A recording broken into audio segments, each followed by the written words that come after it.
تعالیٰ آپ کی تشریف آوری کو قبول کرے اور کسی کو ہمارے حسنہ میں شمار کرے۔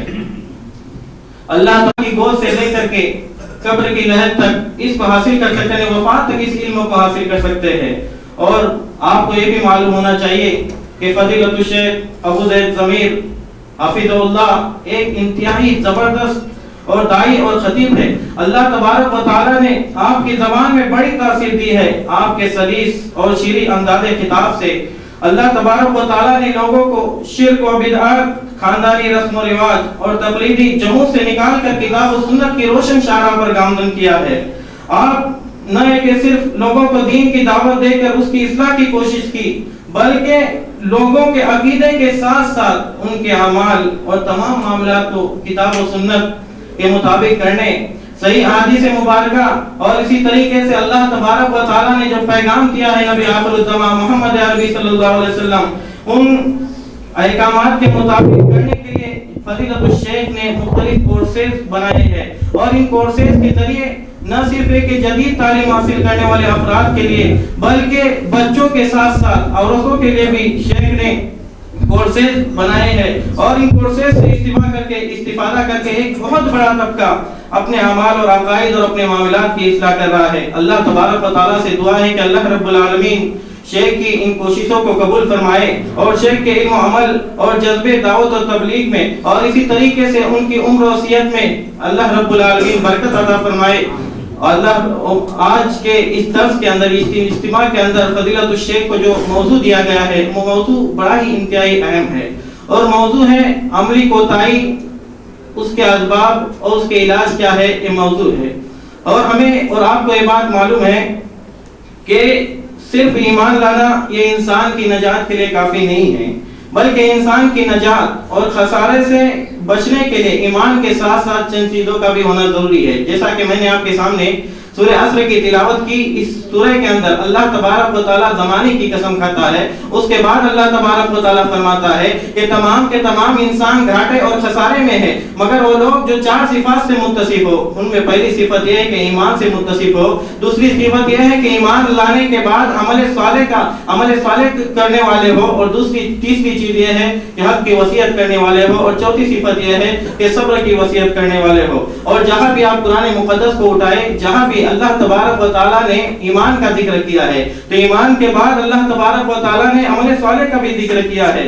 لیکن آج شیطان نے انسان کو اس خوش فہمی میں مبتلا کیا ہے کہ اب ایمان لائے ہو تو عمل کرنے کی کیا ضرورت ہے، اور اسی دھوکے کے اندر آج بہت سے لوگ پھنسے ہوئے ہیں۔ حالانکہ اللہ تبارک و تعالیٰ نے ہمیں اس دنیا کے اندر کس لیے بھیجا ہے؟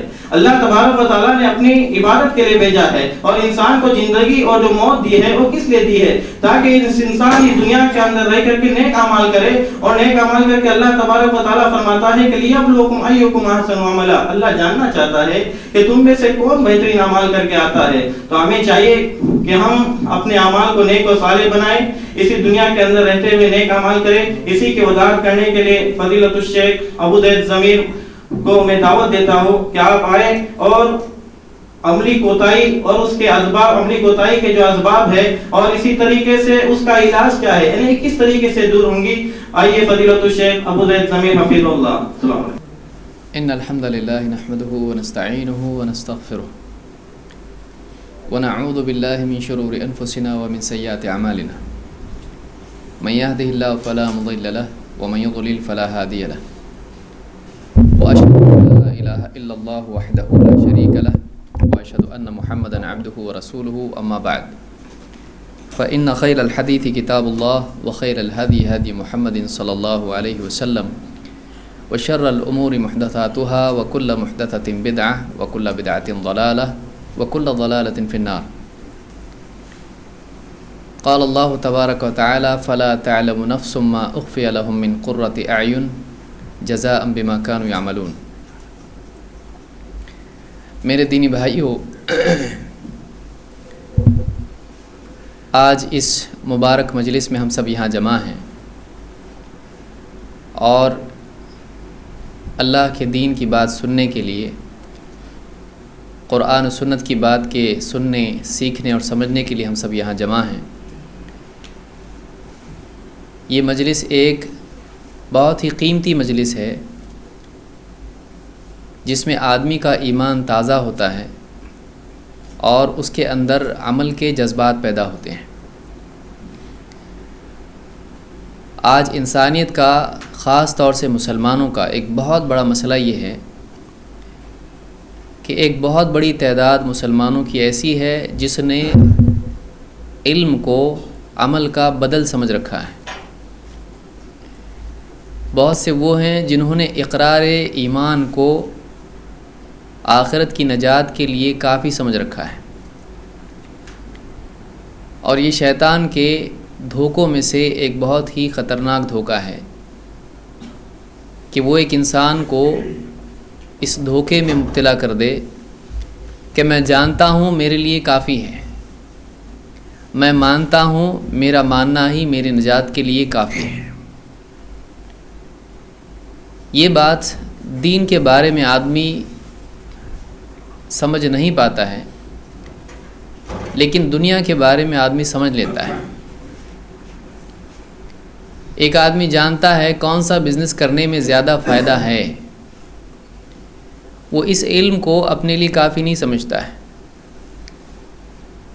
بلکہ اس کے لیے ضروری سمجھتا ہے کہ جس بزنس میں اس کو فائدہ دکھائی دے رہا ہے، جس فیلڈ میں اس کو فائدہ دکھائی دے رہا ہے، اس کے لیے 1-2 دن نہیں بلکہ سالوں کی کوشش کر کے اس چیز کو حاصل کرنے کی کوشش کرے۔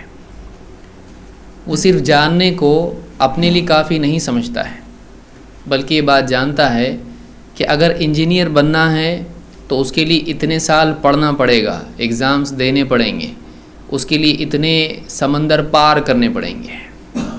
اگر ڈاکٹر بننا ہے اس کے لیے اتنا خرچ کرنا پڑے گا، راتوں کو جاگ کے پڑھائی کرنی پڑے گی، پھر اس کے بعد ایگزامز دینے پڑیں گے، اس کے لیے پریکٹیکلز بھی ہوں گے، اتنے سال کی مدت اس کے لیے نکل جائے گی، تب جا کر وہ ڈاکٹر بنے گا۔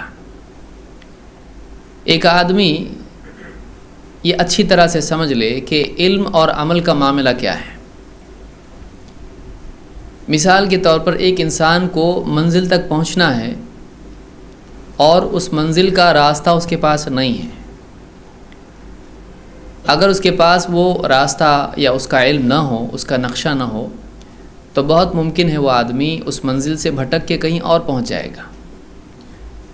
اب اگر کوئی آدمی اس پر یہ احسان کر دے کہ اس کو واقعی راستے کے لیے ایک نقشہ دے دے کہ دیکھو یہ راستہ ہے جو تم کو منزل تک پہنچاتا ہے، وہاں پہنچ کر تم کو راحت ملے گی، وہاں پہنچ کے تم کو عزت ملے گی، وہاں پہنچ کے تم کو بہت کچھ ملے گا، یہ تمہاری منزل ہے، یہ دیکھو اتنے سارے راستے ہیں، ان میں سے یہ راستہ ہے جو منزل تک تم کو پہنچاتا ہے۔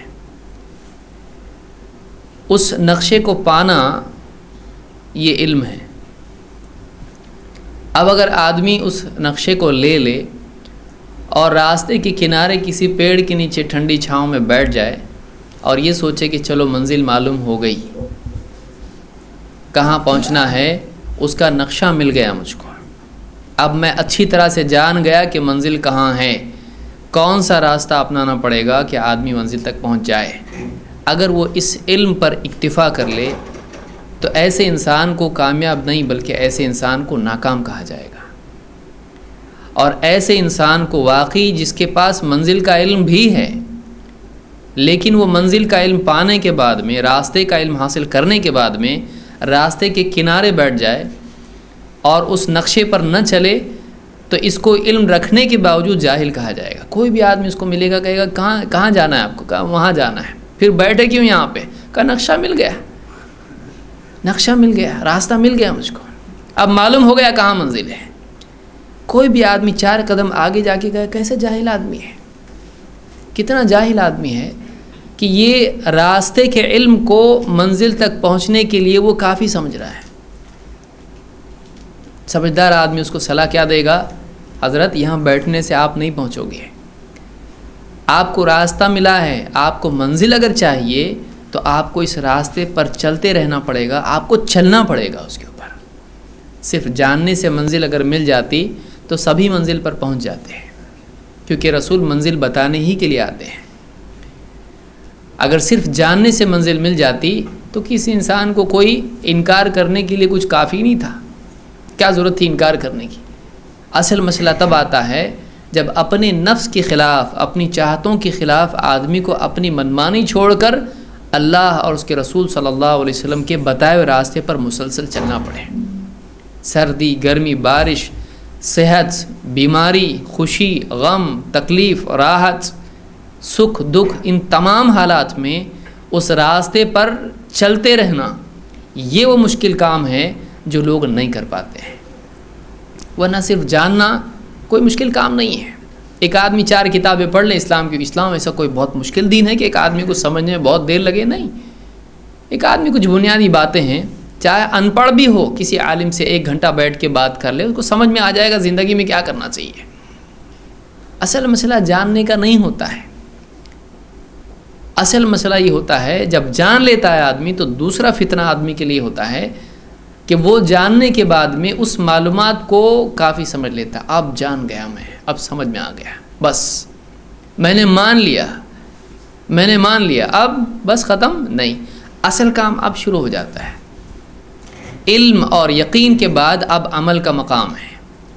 اگر آدمی جان لینے کے بعد عمل کا ثبوت نہ دے تو ایسا علم انسان کو فائدہ نہیں پہنچاتا ہے، ایسا علم آدمی کو فائدہ نہیں پہنچاتا ہے، چاہے وہ کسی بڑے خاندان کا آدمی کیوں نہ ہو، چاہے وہ نبی کے گھر میں پیدا ہونے والا انسان کیوں نہ ہو، چاہے اس کا نسب بڑے سے بڑے اللہ والے سے جا کے کیوں نہ ملتا ہو۔ اللہ کے نبی صلی اللہ علیہ وسلم فرماتے ہیں من بطأ به عملہ لم یسرع به نسبہ، جس آدمی کا عمل اس کو پیچھے کر دے اس کا نسب اس کو آگے نہیں کر سکتا ہے۔ جس آدمی کا عمل اس کو پیچھے کر دے، عمل کے اعتبار سے ایک آدمی زیادہ نہیں دوڑ پاتا ہے تو چاہے وہ اعلیٰ نسل کا ہو، اعلیٰ نسب کا ہو، کیا وہ اپنی تیز رفتاری نہیں ہونے کی وجہ سے وہ دوسروں سے آگے ہو جائے گا؟ نہیں۔ جو آدمی کسی بھی نسب کا ہو، انبیاء کے خاندان والا ہو، نوح علیہ السلام کا بیٹا، نبی کی بات اس نے تسلیم نہیں کی، اللہ نے فرمایا انہ عمل غیر صالح۔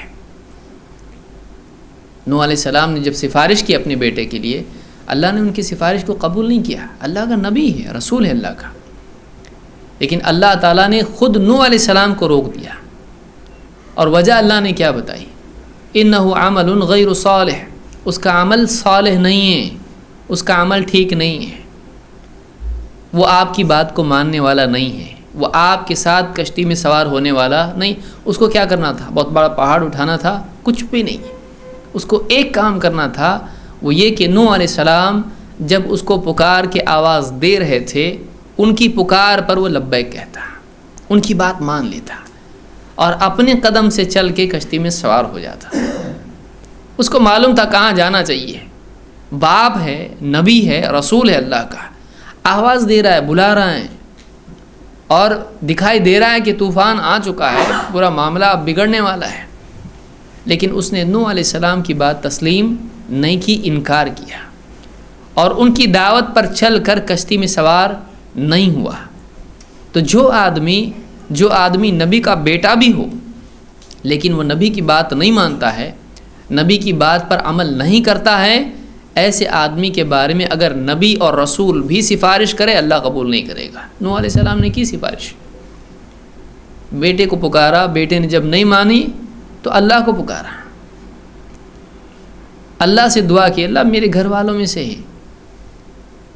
اللہ نے خود صاف صاف انکار کر دیا، انہ لیس من اہلک، وہ تمہارے گھر والوں میں سے ہے ہی نہیں، وہ اس لائق نہیں ہے کہ تمہارے گھر والوں میں سے ہو، کیونکہ وہ تمہاری بات ماننے والا نہیں، تمہاری دعوت قبول کرنے والا نہیں، وہ اہل کفر میں سے ہے، وہ تمہارے گھر والا کہاں سے ہوا ہو؟ اور اللہ تعالیٰ نے ان کو مانگنے سے بھی منع کر دیا، سفارش سے منع کر دیا، اور وجہ کیا بتائی؟ انہ عمل غیر صالح، عمل اس کا صحیح نہیں ہے، عمل اس کا صالح نیک عمل والا وہ نہیں ہے۔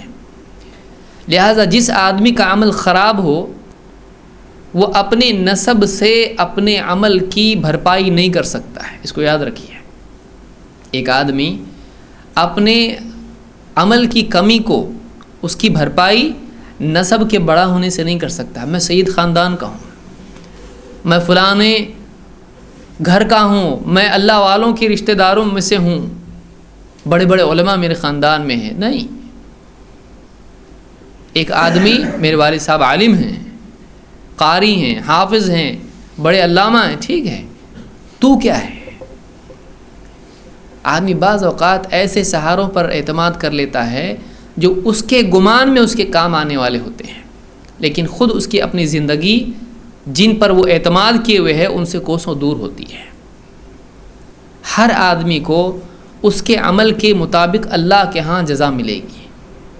تلک امۃ قد خلت لا ما کسبت ولکم ما کسبتم، یہ امت تھی، یہ لوگ تھے، اچھے اچھے لوگ تھے، ٹھیک ہے، نبی رسول بڑے بڑے، ابراہیم علیہ السلام، یعقوب علیہ السلام، اسماعیل علیہ السلام، اور بہت بڑے بڑے نبی، اسحاق علیہ السلام، یہ لوگ تھے، یہ گئے، قد خلت، ان کے لیے ان کا عمل ہے اور تمہارے لیے تمہارا عمل ہے۔ ان کے اعمال کا صلہ جزا اور ثواب ان کو ملے گا، تمہارے اعمال کی جزا تم کو ملے گی۔ ہر آدمی چاہے جزا کے اعتبار سے ہو یا سزا کے اعتبار سے ہو، اللہ کا قاعدہ یہ ہے کہ جس نے جو کمایا اس کو بدلہ ملے گا، اچھا تو اچھا، برا تو برا۔ کسی اور کے گناہوں کا بوجھ دوسرے پر نہیں ڈالا جائے گا، کسی اور کے اوپر اعتماد کرتے ہوئے کہ اس کا عمل ہے تو میری بھی نجات ہو جائے، یہ دھوکہ ہے۔ لہٰذا آدمی کو چاہیے کہ وہ اپنے سلسلے میں علم کو اور محض کلمے کے اقرار کو کافی نہ سمجھے۔ ہمارے یہاں ہی ہوتا ہے، آدمی قرآن و سنت پر آ جاتا ہے علمی اعتبار سے، وہ یہ سمجھ لیتا ہے کہ میں عملی اعتبار سے بھی آ گیا، فلاں مسئلے میں کیا حدیث ہے، یہ آیت ہے، یہ حدیث ہے، اچھا نماز کے بارے میں یہ آیت، یہ حدیث، دعا کے بارے میں ایسا، ذکر کے بارے میں یہ ایسا، اخلاق کے بارے میں 5 حدیثیں مجھ کو معلوم ہے، 50 معلوم ہے، 20 معلوم ہے، ٹھیک ہے، بہت اچھی بات۔ اخلاق تیرے اندر کہاں سے آیا؟ وتر کا مسئلہ 1 رکعت ہے، 3 رکعت ہے، 5 ہے، کتنی ہیں، بحث، پڑھتا کتنا ہے وتر کو؟ تہجد کی رکعتیں 8 ہیں یا کتنی ہیں؟ تراویح 8 ہے یا کتنی ہیں؟ بہت اچھی بات ہے جاننا، پڑھتا کتنا پابندی سے ہے؟ تہجد تیری زندگی میں کتنی ہے؟ یادداشت میں تیری ہے؟ تیرے عمل میں کتنی ہے؟ کتنے مسائل زندگی کے ہیں، کتنے اعمال، کتنی سنتیں اللہ کے نبی صلی اللہ علیہ وسلم کی ہیں، ہم ان کے لیے لڑنے کو عمل کا بدل بنا لیتے ہیں، یہ بہت بڑا دھوکہ ہے۔ ان کے لیے لڑنا بھی اچھی بات ہے، لڑنا سے مراد جھگڑا نہیں، لڑنا سے مراد ان کو جو آدمی رد کر رہا ہے اس کے لیے ہم سنت کا دفاع کرنے والے بنیں، ایسا نہیں ایسا ہے، حق کو واضح کریں۔ لیکن کیا حق کے لیے لڑنا، حق کا دفاع کرنا، یہ ہمارے لیے عمل کی چھٹی دے دیتا ہے کہ کوئی آدمی رسول کا دفاع کرے، رسول کی اتباع نہ کرے؟ یہ کیسے صحیح ہو سکتا ہے؟ یہ ہمارے لیے بدل نہیں ہوتا ہے۔ بعض اوقات شیطان علمی بحث، جانکاری، معلومات اور زبان کے الفاظ اس میں اتنا پھنسا دیتا ہے آدمی کو کہ ایک آدمی عمل نہیں کر پاتا ہے۔ یہ اس دور کا بہت بڑا المیہ ہے کہ آدمی باتوں کو کام کا بدل سمجھ لے۔ آپ دیکھیے کسی مزدور کو آپ لے آئے اور اس کو گڑھے کھودنا ہے، بلڈنگ بنانا ہے، اس کو سارا کام کرنا، اینٹیں اٹھا کے ادھر کی ادھر رکھنا ہے، وہ دن بھر بحث کرے کہ اینٹیں بہت اچھی ہیں اور یہ کمپنی کی ہیں اور اس کو وہاں رکھیں گے تو بہت صحیح ہے اور اس کو ایسی ترتیب سے رکھنا چاہیے اور ایسا رکھنے میں یہ نقصان ہے، ایسا رکھنے میں یہ فائدہ ہے اور ایسا کرنے میں کام آسان ہوگا۔ دن بھر گزر گیا، بہت اچھی پلاننگ ہوئی آپ کی، شام کو دیکھا تو کام ادھر کا ادھر ہی ہے۔ انجینئر کیا کہے گا؟ وہ کہے گا میں نے دن بھر بہت ڈسکس کیا۔ مزدور اگر کہے کہ میں نے دن بھر بہت ڈسکس کیا کہ کون سا بیسٹ طریقہ ہے اینٹیں رکھنے کے لیے، وہ کہے گا اللہ کے بندے اگر رکھ دیتا تو کل سے کام شروع کر دیتے ہم لوگ، تیری باتوں سے اینٹ ادھر کی ادھر رہ گئی، باتوں سے اینٹیں ادھر کی ادھر نہیں ہوتی۔ ہم دنیا سے جنت میں کیسے جا سکتے ہیں؟ اینٹوں کو ادھر سے ادھر نہیں کیا جا سکتا، صرف بول بول کے دن بھر بولتا رہے آدمی، صرف باتوں سے ہم جنتی کیسے بن جائیں گے؟ ہمارے لیے ضروری ہے کہ ہمارا قول اس کی تصدیق ہمارا عمل کر رہا ہو، ہمارے قول کی دلیل ہماری زندگی ہو۔ صرف باتیں کافی نہیں ہیں، صرف باتیں کرنے والا اگر عمل کا ثبوت نہ دے تو اس کی بات بے قیمت ہو جاتی ہے۔ لما تقولون ما لا تفعلون، اللہ نے خود کہا ہے تم ایسی باتیں کیوں کرتے ہو، ایسے دعوے، ایسی اونچی اونچی بڑی بڑی باتیں کیوں کرتے ہو جس پر تم عمل نہیں کرتے ہو.